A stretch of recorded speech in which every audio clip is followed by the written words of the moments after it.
Le 19 novembre, des centaines de milliers de joueurs vont lancer le téléchargement de GTA 6 et tomber sur le pire message possible, espace de stockage insuffisant, pendant que leurs potes seront déjà à Vice City.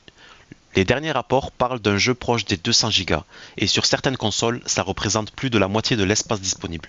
5 minutes, une checklist et toi tu joues à minuit 1. C'est parti.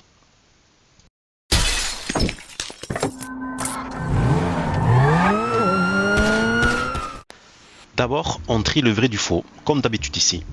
Ce qui circule en ce moment, début juin 2026, plusieurs rapports évoquent une installation d'environ 200 Go sur console. Je suis cash avec toi, Rockstar n'a rien confirmé. C'est une estimation crédible pour un open world de cette ambition, mais c'est une rumeur. Méfiance maximale, fin 2025, un faux chiffre de 676 Go avait paniqué tout le monde avant d'être complètement débunké. Preuve que sur ce sujet, la fake circule plus vite que le vrai. Pour te donner un repère solide, GTA V et Red Dead Redemption 2 tournent autour de la centaine de gigas aujourd'hui. Un GTA 6 nettement au-dessus, c'est juste logique. Donc prépare-toi pour 150 à 200 gigas et tu seras tranquille quoi qu'il arrive. Pourquoi tu ne peux pas juste mettre le jeu sur un vieux disque dur externe? Un mot, streaming. GTA 6 est le premier GTA conçu uniquement pour PS5 et Xbox Series. Et ces consoles ont un point commun, un SSD ultra rapide. Rockstar construit son monde autour de ça. La ville se charge en continu autour de toi pendant que tu traverses Vice City à toute vitesse. C'est ce qu'on appelle l'asset streaming. Concrètement, ça veut dire deux choses. 1.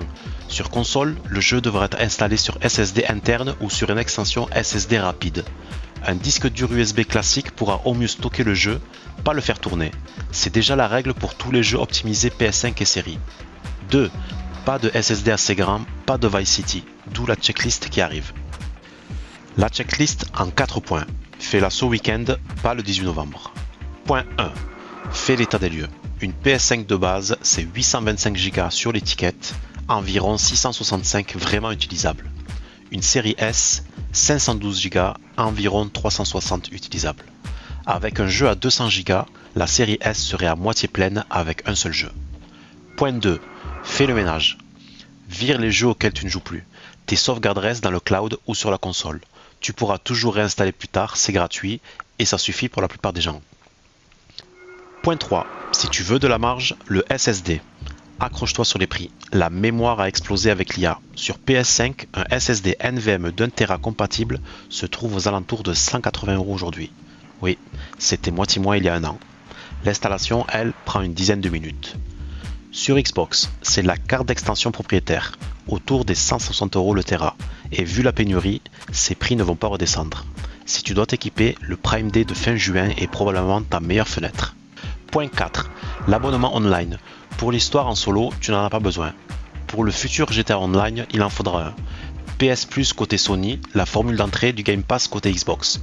Vérifie ta date de renouvellement maintenant, pas le soir du lancement. Dis-moi en commentaire. Réponse A. Tu fais le grand ménage dans ta console, zéro dépense. Réponse B. Tu investis dans un SSD pour être large. A ou B. Abonne-toi dès que Rockstar confirme la vraie taille du jeu, le préchargement et les horaires de déblocage. Je sors la vidéo.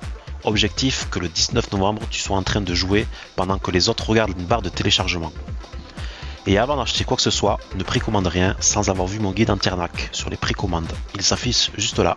Allez, on se voit à Vice City.